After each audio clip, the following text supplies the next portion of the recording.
On November 17, 2025, FEMA was thrust into turmoil, sending shockwaves through the federal government and emergency management community.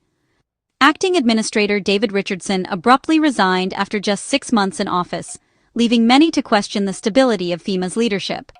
Although his exit was officially described as a move to the private sector, it was widely interpreted as a forced departure, the culmination of months of mounting controversy and relentless criticism from both inside and outside the agency. Richardson's brief tenure began in May, following the abrupt firing of Cameron Hamilton, who had openly opposed President Trump's controversial plans to downsize FEMA and reduce its disaster response capabilities. Richardson, selected primarily for his political loyalty to the administration, quickly became a liability as his public missteps and divisive leadership style alienated both career staff and senior officials. The timing of his resignation, coming immediately after a mild hurricane season, was no coincidence. Many insiders believed FEMA was dangerously unprepared for a major disaster under his watch, and that his continued presence posed a risk to public safety. Reports suggested that both Secretary Kristi Noem and the White House had lost confidence in Richardson's ability to lead, making his removal all but inevitable in the eyes of Washington observers. Karen Evans, a staunch Trump loyalist and FEMA's chief of staff, was swiftly named as his replacement, signaling a continued emphasis on political loyalty and control over the agency's direction. For FEMA's staff, already demoralized and stretched thin by budget cuts and leadership turnover, Richardson's chaotic reign left the agency even more unstable and uncertain about its future. His departure marked yet another chapter of upheaval for an organization struggling to fulfill its mission of protecting Americans from disasters, both natural and man-made. The scars of Richardson's short and turbulent tenure would linger, casting a long shadow as FEMA faced an uncertain and challenging future ahead.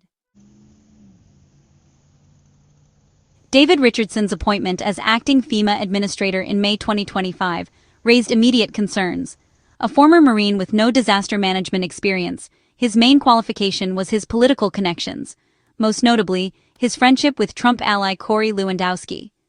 Richardson previously led DHS's Countering Weapons of Mass Destruction Office, a world apart from FEMA's humanitarian mission. Critics saw his selection as a political maneuver, not a strategic one. Inside FEMA, his abrasive, confrontational style clashed with the agency's collaborative culture, creating internal friction and eroding morale. Richardson replaced Cameron Hamilton, who was ousted for defending FEMA's independence. The administration wanted a loyalist to push its agenda of shifting disaster responsibility to states. Richardson's lack of experience was seen as an asset by those seeking to break FEMA's established norms. This set the stage for the conflicts and failures that would define his tenure. Richardson's leadership faced its greatest challenge in July 2025, when catastrophic floods swept across Texas, leaving entire communities underwater and killing over 130 people. The disaster was one of the deadliest in recent memory, overwhelming local resources and demanding a swift, coordinated federal response. Yet, as the crisis unfolded, Richardson was on vacation, reportedly unreachable for crucial hours, a scandal that would come to define his tenure at FEMA. The absence of the agency's leader during such a pivotal moment shocked both colleagues and the public. Richardson later insisted he was coordinating the response from his truck, but this explanation was met with widespread disbelief and ridicule. Many questioned how effective leadership could be provided from afar, especially in the midst of chaos. The image of the nation's top emergency manager missing in action during a disaster quickly became a symbol of incompetence and poor crisis management. President Trump and Secretary Noem arrived in Texas before Richardson, offering support and reassurance to victims. Richardson's delayed arrival only deepened the sense of abandonment and further damaged his credibility. In disaster response, visible leadership is essential, not just for coordinating efforts, but for boosting morale and reassuring the public.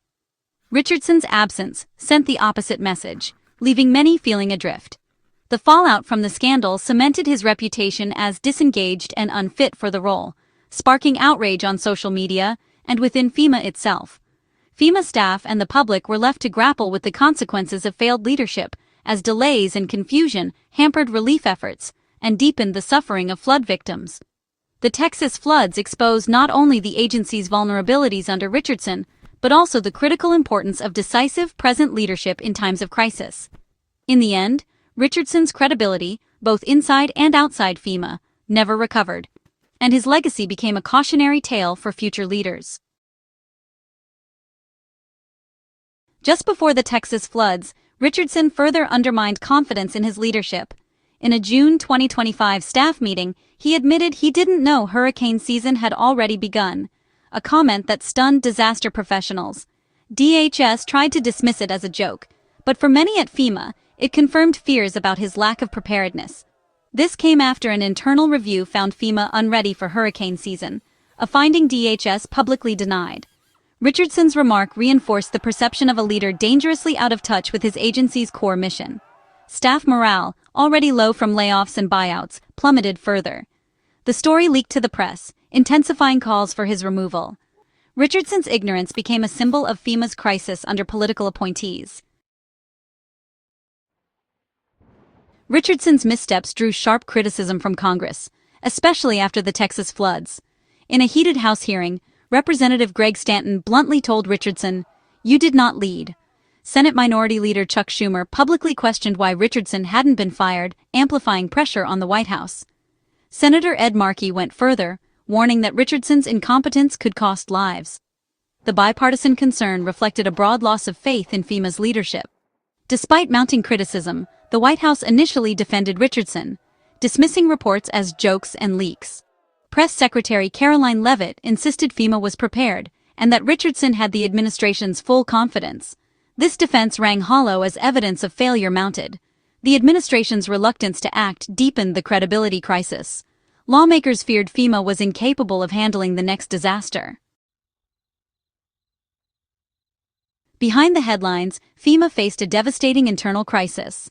The Trump administration's overhaul led to mass layoffs, buyouts, and resignations, costing FEMA over a quarter of its staff, including many senior disaster experts. Remaining employees were stretched thin, morale was at rock bottom, and Richardson's abrasive style only worsened the toxic environment. The administration's goal was to shrink FEMA and shift disaster response to states, but critics warned this left the nation vulnerable. The loss of experienced personnel crippled FEMA's readiness for complex disasters. Disaster response requires expertise built over years. That institutional knowledge was gutted. New, inexperienced staff struggled without mentors who'd managed past crises. A former official bluntly stated FEMA would have failed if a major disaster struck. The agency's weakened state was masked only by a lucky break in the weather. FEMA's internal turmoil set the stage for potential catastrophe. In 2025, FEMA and the nation caught a rare break. The Atlantic hurricane season was the mildest in a decade, with no U.S. landfalls. For the first time in years, coastal communities breathed a sigh of relief as storms fizzled out at sea, sparing millions from the chaos and destruction that hurricanes so often bring. This calm, however, masked FEMA's severe readiness issues under Richardson. Behind the scenes, the agency was struggling with outdated systems, staff shortages, and a lack of clear direction. Had a major storm hit, the agency's weaknesses would have been exposed in tragic fashion. Communities would have faced delayed responses, confusion, and potentially greater loss of life and property. The quiet season allowed the administration to control the narrative and plan Richardson's exit without a disaster unfolding. It was a rare opportunity to regroup and strategize away from the public eye. For the public, FEMA's problems remained invisible. For insiders, it was a dodged bullet, not a sign of success. The agency's reputation was preserved, but only by chance.